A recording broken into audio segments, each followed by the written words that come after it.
Hello guys, welcome back to my channel story popcorns. और आज मैं एक्सप्लेन करने वाली हूँ एक इंटेंस और इमोशनल कोरियन ड्रामा आइडल आई का एपिसोड फर्स्ट। ये ड्रामा सिर्फ फेम और म्यूज़िक की स्टोरी नहीं है, बल्कि ऑब्सेशन, प्रेशर, ट्रस्ट और जस्टिस की एक डार्क कहानी है। तो अपना टाइम गवाए एपिसोड को स्टार्ट करते हैं। एपिसोड की शुरुआत होती है हमारी फीमेल लीड सेना से। सेना हेडफोन लगाकर म्यूज़िक सुन रही होती है और तभी एक अजीब सा सीन दिखाया जाता है, जैसे कोई इंसान आसमान में उड़ रहा हो। लेकिन अगले ही मोमेंट हमें पता चलता है ये सीना का सिर्फ एक ड्रीम था। सीना बताती है उसे बार बार ऐसे ड्रीम आते रहते हैं, कभी किसी के साथ रेस्टोरेंट जाना, कभी थिएटर में मूवी देखना, पर ये सपने किसके साथ जुड़े थे ये अभी रिवील नहीं होता। सना एक पब्लिक प्रोसिक्यूटर है। वो रेडी होकर कोर्ट जाती है, जहाँ न्यूज़ चल रही होती है एक फेमस टेनिस प्लेयर की, जिस पर ब्लैकमेल और मर्डर का चार्ज था। उसे कोर्ट ने रिलीज़ कर दिया था और इस केस की प्रोसिक्यूटर सिन्हा होती है, जिस वजह से पब्लिक और मीडिया उस पर अटैक करना शुरू कर देती है। तुमने पैसों के लिए क्रिमिनल को छोड़ दिया, तुम सिर्फ पावरफुल लोगों का साथ देती हो। लेकिन सिन्हा शांत रहती है और सिर्फ इतना कहती है, मैंने सिर्फ अपना काम किया। ऑफिस में भी लोग उसे जज करते हैं, लेकिन उसका बॉस ग्वानसू सिन्हा का सपोर्ट करता है और कहता है उसने कुछ गलत नहीं किया, हमने सिर्फ सच का साथ दिया। सिन्हा का लाइफ पैटर्न बिल्कुल रोबोटिक है। घर, ऑफिस, कोर्ट, ना दोस्त, ना फन और ना पर्सनल लाइफ। सिन्हा ऑफिस से घर जाते वक्त अपनी कार में एक सॉन्ग प्ले करती है, इट्स मी बाय रे। यहाँ से हमें पता चलता है सिन्हा एक फेमस आइडल सिंगर रे की साइलेंट फैन है। घर पहुंचकर सिन्हा बस एक ही काम करती है, रे की पोस्ट देखना, फोटोज लाइक करना, कमेंट करना। उसका दोस्त चांगजे उसे टीज करता है, तुम इतनी ऑब्सेस्ड क्यों हो इस आइडल से? सिन्हा कामली जवाब देती है, प्यार के पीछे कोई लॉजिक नहीं होता। अगली सीन में हमें हमारे मेन लीड रे को दिखाया जाता है। बाहर फैन का शोर मचा होता है। जैसे ही रे गाड़ी से उतरता है, फैन उसका नाम चिल्लाने लगते हैं। तभी एक फैन गर्ल अचानक रे की जैकेट पकड़ लेती है, जिस वजह से रे बैलेंस लूज कर जाता है और वो नीचे गिर जाता है। सरप्राइजिंगली रे गुस्सा नहीं करता और क्वाइटली अंदर चला जाता है। अंदर जाकर रे अपने मैनेजर पर गुस्सा करता है और कहता है, मैंने कहा था ना मुझे टाइट सिक्योरिटी चाहिए। मैनेजर सफाई देते हुए कहता है कि सिक्योरिटी कंपनी चेंज कर दी गई थी, पर रे के फैन ही काफ़ी डेंजरस हो गए हैं। रे और भी ज़्यादा इरिटेट हो जाता है। अगली सीन में रे अपने स्टाफ पर चिल्लाता है और कहता है, सिर्फ मैं ही क्यों मेहनत करूं? वो कहता है वो कार में बैठकर चला जाएगा। मैनेजर शॉक हो जाता है और पूछता है, तुम जा रहे हो? आज तुम्हारा सोलो परफॉर्मेंस है, तुम्हें स्टेज पर परफॉर्म करना होगा। रे गुस्सा हो जाता है और बोलता है, अगर परफॉर्मेंस चाहिए थी तो सब कुछ रेडी रखना चाहिए था। मेकअप, आउटफिट कुछ भी ठीक नहीं है, मैं ऐसे स्टेज पर कैसे जाऊंगा? मैनेजर रिक्वेस्ट करता है कि वो सब मैनेज कर लेगा। मैनेजर इमोशनल होकर कहता है, प्लीज़ मुझे माफ़ कर दो, सब मेरी गलती है। रे फ्रस्ट्रेटेड होकर पूछता है, तुमने मुझे पहले क्यों नहीं बताया? मैंने कहा था ना मैं स्टेज शो नहीं करना चाहता। मैंने एजेंसी के लिए इतना सब किया, क्या मेरी एक बात नहीं मानी जा सकती? मैनेजर कहता है, एजेंसी के पास कोई और ऑप्शन नहीं है, वरना नया ग्रुप नंबर 1 बन जाएगा। ये सुनकर रे फाइनली स्टेज शो के लिए मान जाता है। उसके बाद हम रे को स्टेज पर पावरफुल परफॉर्मेंस देते हुए देखते हैं। फैन उसे देखकर क्रेजी हो जाते हैं। नेक्स्ट सीन में सेन कोर्ट में होती है। वो जल्दी निकलने की कोशिश करती है पर लेट हो जाती है। कोर्ट से निकलते वक्त वो एक लड़के से टकरा जाती है और उसके शूज़ पर कॉफ़ी गिर जाती है। उस लड़के का नाम बियॉन गायोन होता है। सिन्हा बिना सॉरी बोले सीधे वॉशरूम चली जाती है। बियॉन वॉशरूम के बाहर सिन्हा का वेट करता है ताकि वो सॉरी बोले, लेकिन सिन्हा कपड़े चेंज करके क्वाइटली निकल जाती है। बियॉन को बाद में पता चलता है कि वॉशरूम में कोई नहीं है। इधर चंगजे सिन्हा का इंतज़ार करता है और कहता है, मैंने कहा था ना मुझे इन फालतू कामों के लिए मत बुलाया करो। सिन्हा कहती है, मैं पहले ही लेट हो चुकी हूँ। दूसरी तरफ मैनेजर रे को याद दिलाता है कि आज फ़ैन मीटिंग है और कहता है बस आज कुछ भी प्रॉब्लम मत क्रिएट करना। तभी रे के पास एक अननोन नंबर से कॉल आता है। एक स्टॉकर लड़की कहती है, तुमने अपना नंबर क्यों चेंज किया? मैं तुमसे बात नहीं कर पा रही थी। रे तुरंत कॉल कट कर देता है, पर उसे फ़ोन पर मैसेज आने लगते हैं। रे पैनिक हो जाता है। फ़ैन मीटिंग में एक लड़की अपना नाम हाइजो बताती है। रे सडनली अनकंफर्टेबल हो जाता है। उसकी नज़र दूर खड़ी एक लड़की पर पड़ती है जो उसे घूर रही होती है। एक फ़ैन गर्ल रे के पास आती है और कहती है, तुम्हें मेरा नाम याद क्यों नहीं? तुम नंबर क्यों बदलते रहते हो? रे समझ जाता है कि ये स्टॉकर है। वो लड़की बदतमीज़ी करती है। वो उससे उसका फ़ोन नंबर मांगती है, टेबल पर ज़ोर से हाथ मारती है, रे पर प्रेशर बनाती है। तभी सिक्योरिटी गार्ड आकर उसे बाहर निकाल देते हैं। रे को पैनिक अटैक आने लगते हैं। रे वॉशरूम में जाकर मेडिसिन लेने की कोशिश करता है, लेकिन मेडिसिन हाथ से गिर जाती है। दूसरी तरफ पार्क सेना को रे की फ़ैन मीटिंग में लेकर आता है। लेकिन सेना जैसे ही अंदर देखती है, उसे पता चल जाता है कि फ़ैन मीटिंग ऑलरेडी ख़त्म हो चुकी है। ये देखकर सेना का दिल टूट जाता है। वो रो पड़ती है। पार्क उसे देखकर पूछता है, तुम ऐसे कपड़ों में रे से मिलने क्यों आई हो? सेना आंसू के साथ जवाब देती है, मैं नहीं चाहती लोग मुझे पहचाने। लोग लोग मुझे बुरा समझते हैं। अगर सबको पता चला कि मैं रे की फ़ैन हूँ, तो लोग उसे भी बुरा कहेंगे। पार्क उसे समझाते हुए कहता है, अगर रे तुम्हें देख भी लेगा तो वो तुम्हें पहचानेगा नहीं। तुम सिर्फ एक फ़ैन हो। इस पर सेना शांत आवाज़ में कहती है, मेरा उसे मिलना ज़रूरी नहीं।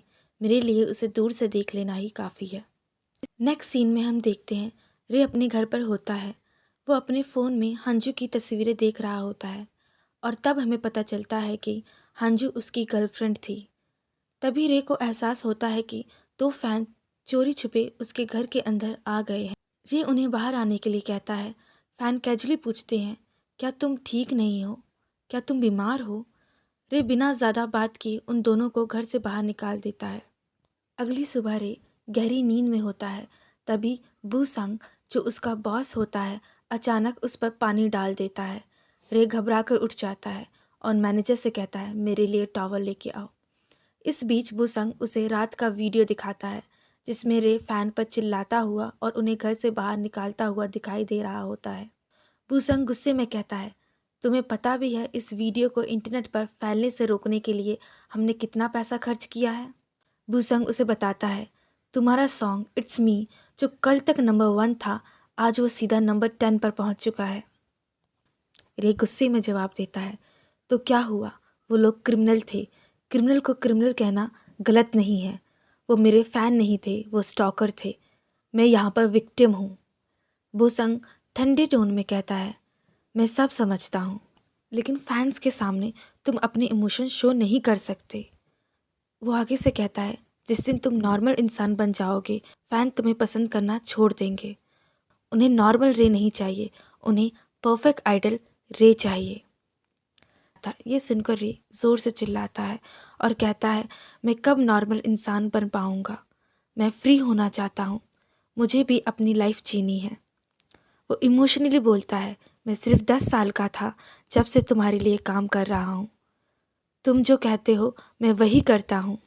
भूसंग शांत आवाज़ में जवाब देते हुए कहता है, बस अपना काम ठीक से करते रहो। वो दिन भी आ जाएगा जब तुम्हें कोई प्यार नहीं करेगा। वो फिर उसे कहता है, अब जल्दी से कॉन्सर्ट की तैयारी करो। इधर इधर सेना पीसी कैफ़े में होती है और रे के कॉन्सर्ट की टिकट लेने की कोशिश कर रही होती है। जैसे ही टिकट बुकिंग का लिंक ओपन होता है, सब टिकट सोल्ड आउट हो जाती हैं। तभी सिन को पता चलता है कि कुछ लोग ब्लैक में टिकट सेल कर रहे हैं। वो एक लड़के से कांटेक्ट करती है और टिकट के बारे में पूछती है। उधर रे कॉन्सर्ट के लिए रेडी हो रहा होता है और उसे डॉक्टर की बातें याद आती हैं। डॉक्टर उसे कहती है, तुम्हारे पैनिक अटैक सीरियस हो रहे हैं। ये सिम्टम हार्ट अटैक तक ले जा सकते हैं। अगर ट्रीटमेंट नहीं लिया तो तुम पूरी तरीके से बर्बाद हो सकते हो। लेकिन रे कहता है, मैं पहले ही बर्बाद हो चुका हूँ, बस मुझे मेडिसिन दे दो। तभी मैनेजर रे को कॉल करते हुए चिल्लाता है, तुम कहाँ रह गए? कॉन्सर्ट शुरू होने वाला है। रे कहता है, मैं पार्किंग एरिया में आ चुका हूँ। इधर सिन उस लड़के से मिलती है जो टिकट सेल कर रहा होता है। उसके साथ चंग जे भी होता है। सिन्हा टिकट लेना चाहती है, लेकिन लड़का कहता है, पहले पैसे दो। जैसे ही लड़का पैसे काउंट करता है, चंग जे सीक्रेटली वीडियो रिकॉर्ड करना शुरू कर देता है। सिन्हा स्ट्रांग वॉइस में कहता, तुम इलीगल तरीके से ज़्यादा पैसे चार्ज करके टिकट सेल कर रहे हो। वो लॉ के आर्टिकल का जिक्र करते हुए बताती है, इस क्राइम के लिए तुम्हें क्या कॉन्सिक्वेंस हो सकते हैं। ये सुनकर लड़का डर जाता है और भागने लगता है। सिन्हा और चंगजे उसका पीछा करते हैं। दूसरी तरफ कुछ फैन देख लेते हैं कि रे का मैनेजर एक गाड़ी की तरफ जा रहा है। तब उन्हें एहसास होता है कि रे भी वहीं मौजूद होगा। फैन चिल्लाते हुए उसकी तरफ दौड़ते हैं। रे घबरा कर वहाँ से भाग जाता है और एक डोर के पास पहुँच जाता है। रे डोर खोलने ही वाला होता है कि तभी सिना वहाँ आ जाती है। सिना उसे वही लड़का समझती जिसे वो फॉलो कर रही थी, क्योंकि दोनों ने सेम क्लोथ पहने होते हैं। वो रे को पकड़ लेती है और फिर अचानक रियलाइज़ होता है कि ये लड़का रे है। रे देखता है कि फैन उसकी तरफ आ रहे हैं। वो तुरंत सिन्हा के मुंह पर हाथ रख लेता है और उसे अपने साथ छिपा लेता है। फैन के जाने के बाद रे धीरे से कहता है, मैं अपना हाथ हटा रहा हूँ, प्लीज़ चिल्लाना मत और मुझे फॉलो मत करना। सिन्हा बस हल्का सा नॉड करती है। रे हाथ हटाकर बिना कुछ कहे अंदर चला जाता है। रे के जाने के बाद सिन्हा अंदर ही अंदर बहुत खुश होती है, क्योंकि आज उसने अपने फेवरेट आइडल रे को फेस टू फेस देख लिया था। इसके बाद हम देखते हैं जब रे अंदर आता है तब वो अपने टीम मेंबर की बातें सुन लेता है। जे गुस्से में कहता है, ये बंदा साइको है क्या? रे अंदर आते ही बोलता है, मैं साइको क्यों हूँ? क्या मैं गैम्बलिंग करता हूँ या ड्रग लेता हूँ? जही बोलता है, तुम लेट आए हो, तुम्हें सॉरी कहना चाहिए। रे बिना कुछ कहे सॉरी बोल देता है और वहाँ से जाने लगता है। तभी जही पीछे से बोलता है, हम सब तुम्हारे लिए यहाँ आए हैं, तुम्हें थैंक यू बोलना चाहिए, तुम बस हम सबको यूज़ कर रहे हो। तभी रे भी कहता है, हाँ मैं तुम लोगों को यूज़ कर रहा हूँ। वो आगे बोलता है, कंपनी तुम्हें काम नहीं दे रही, तुम्हारा कॉन्ट्रैक्ट रिन्यू नहीं हो रहा, इसलिए तुम सालों से मेरे साथ चिपके हुए हो। ये सुनते ही जेही बहुत गुस्सा हो जाता है और बोलता है, लोग तुम्हें प्यार नहीं करते, लोग तुम पर सिर्फ दया करते हैं। फिर वो लिमिट क्रॉस करते हुए बोलता है, तुम्हारी माँ बार में काम करती थी। ये सुनते ही रे अपना कंट्रोल खो बैठता है और उन दोनों के बीच फाइट स्टार्ट हो जाती है। यंग बिन उन दोनों को छुड़ाने की कोशिश करता है, लेकिन इस दौरान वो इंजर्ड हो जाता है। यंग बिन को एम्बुलेंस में हॉस्पिटल ले जाया जाता है। रे यंग बिन के साथ हॉस्पिटल जाना चाहता है, लेकिन उसका कॉन्सर्ट होने वाला होता है, इसलिए वो नहीं जा पाता। इधर सेना अपने घर पर होती है और बार बार वही मोमेंट याद करती है जब रे ने फैन से बचने के लिए उसके मुंह पर हाथ रखा था। वो ये सीन बार बार याद करती है और बहुत खुश होती है। इस बीच इंटरनेट पर कमेंट चल रहे होते हैं। लोग बोल रहे होते हैं कि रे अपने टीम मेंबर से लड़ता रहता है और उसने यंग बिन को इंजर्ड कर दिया। सिन्हा कमेंट करती है, रूमर्स फैलाना बंद करो। तब सिन्हा की फ्रेंड भी वही सब बातें बोल रही होती है। सिन्हा पूछती है, क्या तुम भी उन रूमर्स पर बिलीव कर रही हो? फ्रेंड उसे कोई वीडियो दिखाती है जिसमें रे अपने टीम मेंबर को ठीक से ट्रीट नहीं करता हुआ दिख रहा होता है, लेकिन वो सिर्फ शॉर्ट क्लिप होती है, पूरी स्टोरी क्लियर नहीं होती। फ्रेंड कहती है, मुझे रे पर बिल्कुल बिलीव नहीं है। और तुम्हारा क्या? तुम तो उस पर 100% भरोसा करती हो ना? सिन्हा पास्ट के एक सीन को याद करती है जहाँ वो छोटी सी लड़की होती है और एक लड़का गिटार बजा रहा होता है जिसने कैप पहनी होती है। अगले सीन में वही लड़का अपनी कैप सिन्हा को पहना देता है। ये याद करते हुए सिन्हा अपने फ्रेंड को मैसेज करती है, मुझे रे पर 100% बिलीव है, वो ऐसा कभी नहीं कर सकता। अगले सीन में रे अपने घर पर होता है, साथ गाना गा रहा होता है। उसकी मेड कहती है, मैं जा रही हूँ। तभी डोरबेल बजती है। बाहर यूसंग, रे का टीम मेंबर होता है। यूसंग कहता है, मुझे पता है तुम हॉस्पिटल आए थे। फिर वो याद करता है कि हॉस्पिटल के डोर के पास किसी ने उसके लिए खाना रख दिया था। यू संग कहता है, तुम युंग बिन की चिंता करते हो ना, वो ठीक है, जल्दी डिस्चार्ज हो जाएगा। वो आगे बोलता है, जे ने तुम्हारी माँ के बारे में जो बोला, उसने माना कि उसे ऐसा नहीं कहना चाहिए था। फिर हम देखते हैं यूसंग पूछता है, क्या ये सब तुम्हारे लिए बहुत हार्ड है? रे कहता है, हार्ड है पर मुझे ये सब करना ही होगा। मैं गोल्ड बॉयज़ छोड़ने का सोच भी नहीं रहा।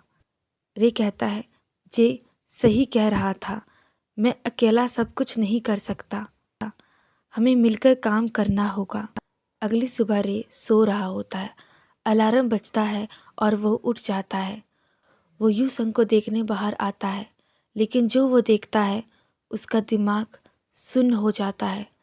यूसंग नीचे पड़ा होता है। उसे किसी ने चाकू मार दी होती है और उसकी डेथ हो चुकी होती है। रे चीखने लगता है। तभी मेड और मैनेजर वहाँ आ जाते हैं और सब कुछ देख लेते हैं।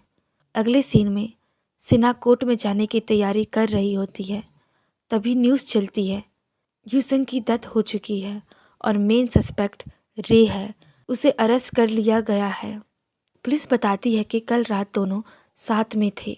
ये सुनते ही सिन्हा भागते हुए पुलिस स्टेशन पहुंचती है। वो डोर खोलती है और सामने रे को देखती है। रे भी सिन्हा को देख रहा होता है। और यहाँ पर हमारा एपिसोड फर्स्ट एंड हो जाता है। अब मिलेंगे एपिसोड 2 में। अगर आपको वीडियो पसंद आई हो तो प्लीज़ वीडियो को लाइक करें और इस ड्रामे की आगे की एक्सप्लेनेशन देखने के लिए हमारे चैनल स्टोरी पॉपकॉर्न्स को ज़रूर सब्सक्राइब करें।